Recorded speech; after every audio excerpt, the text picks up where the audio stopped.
صراحه جوج دقائق بغيت فينا شي حتى الشكر. شكرا جزيلا لكل واحد الاسم ديالو بالصفه ديالو الفيديا سيد الوزير. انا غادي نكون يعني جد مقتضب وسيبلي. سيد الوزير بغيت نتكلم معك على مساله ديال يعني مستشار جماعي بجامعه مراكش وكاتب عام ديال جمعيه الاتحاد الاقليمي لمهني مدارس التعليم السياحه والسلامه الطرقيه.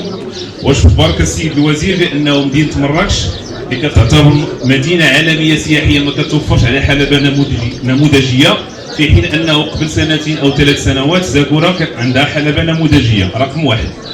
رقم جوج، انه اللي بغى يدوز الامتحان باش ياخذ رخصه السياقه ديالو خصو يديبلاصا 20 كيلومتر حتى تتقرب البياج ديال طريق كازا تحت قارعه، يعني على قارعه الطريق، وفي جماعه اللي هي تابعه يعني جامعه الواحد سيدي ابراهيم تحت من الشمس من 8 الصباح حتى 4 العشيه تيبقاو الممتحنين اللي فيهم نساء وما فيهمش ظروف صحيه، يعني حتى طواليت ما كايناش وما كاينش اللي الترونسبور اللي كيوصل تما. هذه الاشكاليه الاولى.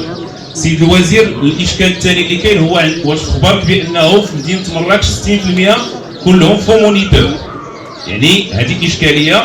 والمدرسه اللي كاينه في بنكرير يلاه كيتخرجوا منها واحد العدد ديال 20 كل سنتين، في حين انه ممكن انه دار يعني بشراكه مع ليستيا هنا في مدينه مراكش ويقراو هنايا يعني لي كور دو سوار.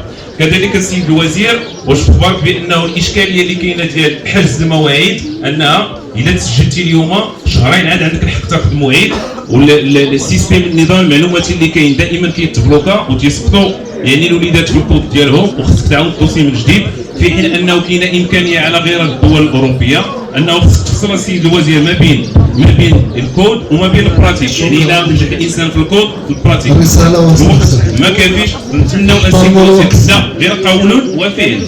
حنا مقبلين على مرحله انتخابيه محضه، اذا استطعت السيد الوزير انك تخرج احد القرارات اللي غادي تلقى استحسان ديال هاد الناس، راه كاينه 250 مدرسه في مراكش